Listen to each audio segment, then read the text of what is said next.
নমস্কার বন্ধুরা, আমি চন্দনাজি কুকিং থেকে বলছি। আজকের আমি সুজির উত্তাপাম বানাবো। উত্তাপাম বানাতে এখানে আমি দেখো টমেটো কুচি নিয়েছি, একটু লঙ্কা কুচি নিয়েছি, পেঁয়াজ কুচি নিয়েছি, ধনেপাতা কুচি নিয়েছি। আর নেবো আমি 1 প্যাকেট সুজি নেবো, একটু চালের গুঁড়ো নিয়ে নেবো। এখানে 1 বাটি আমি চালের গুঁড়ো নিয়ে নিয়েছি, ছোটো বাটি। আর এখানে আমি 1 প্যাকেট সুজি নিয়েছি। সুজিটা আমি সব নিয়ে নেবো।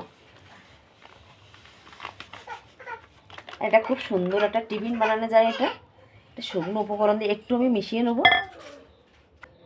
এখানে একটু আমি স্বাদ মতো নুন দিয়ে দেবো। এখানে 2 চামচ চিনি দিয়ে দেবো। একটু চিনি দিতে হবে, তাহলে বাচ্চারা খুব ভালো খাবে। একটু হালকা মিষ্টি, কারণ 1 চিমটি আমি বেকিং পাউডার দিয়ে দেবো। দিয়ে আমি একটু ভালো করে নাড়িয়ে নেবো। এখানে আমি অল্প অল্প করে একটু গরম জল দিয়ে দেবো। একটু জলটা একটু উমসুম গরম আছে, হালকা গরম, দিয়ে খুব ভালো করে ডো বানিয়ে নেবো। এখানে আমি দেখো খুব ভালো করে আমি মিশিয়ে নিয়েছি। মেশানোর পরে এবার আমি কুচানো পেঁয়াজ কুচি দিয়ে দেবো, একটু লঙ্কা কুচি দিয়ে দেবো। লঙ্কা আমি একটু কম দিয়ে দিলাম, যেহেতু আমার ঘরে বাচ্চা আছে তার জন্যে। টমেটো কুচি দিয়ে দিচ্ছি, একটু ধনেপাতা কুচিয়ে দিচ্ছি, আর কিছুটা ধনেপাতা আমি রেখে দিচ্ছি, উপর থেকে দিয়ে দেবো। এবার আমি খুব ভালো করে একটু মিশিয়ে নেবো, নিয়ে এটা 10 মিনিট ঢাকা দিয়ে রেখে দেবো।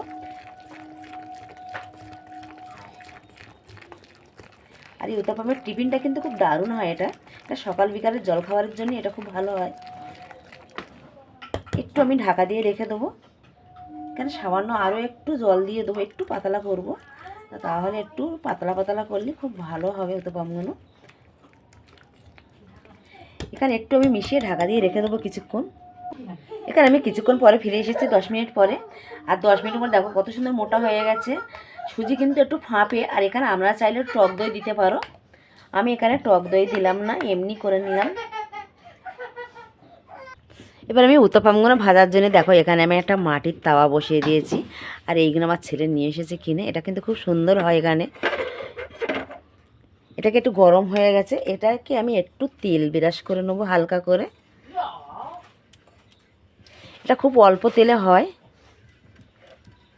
দেখো একবার একটু তেল ব্রাশ করে নিলাম এখানে কিন্তু। নিয়ে এবার আমি উত্তাপামগুলো ভাজার জন্যে গ্যাসটাকে কমিয়ে রেখে এটা একটু পাতলা করে দিতে হবে। আর একদম পাতলা হবে এটা। এটা কিন্তু খেতে খুব সুন্দর হয়।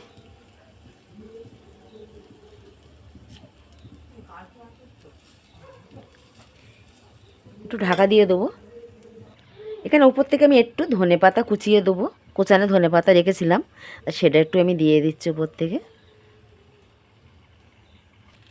এখানে আমার 1 পিঠ হয়ে গেছে, আর 1 পিঠটা আমি উল্টে দেবো। এখানে এইভাবে উল্টে দেবো। আর এটা কিন্তু খুব কম তেলেই হয়। দেখো আমি আর তেল দিচ্ছি না এখানে। এইভাবে 1 পিঠ 2 পিঠ ভেজে তুলে নেবো। এটা কিন্তু আমার হয়ে গেছে। আর আমি সব উত্তাপামগুলো কিন্তু এইভাবেই ভেজে নেবো। এখানে দেখো কত সুন্দর দেখতে হয়েছে। তো আপনাদের যদি ভালো লাগে আমার চ্যানেলটা লাইক করবেন, সাবস্ক্রাইব করবেন। এখানে আবারও আমি একটু হালকা করে তেলটা একটু ব্রাশ করে নিলাম। নিয়ে এখানে আমি আরও দিয়ে দেবো, আবার একটু পাতলা করে দিয়ে দেবো 1/2 চামচ নিয়ে।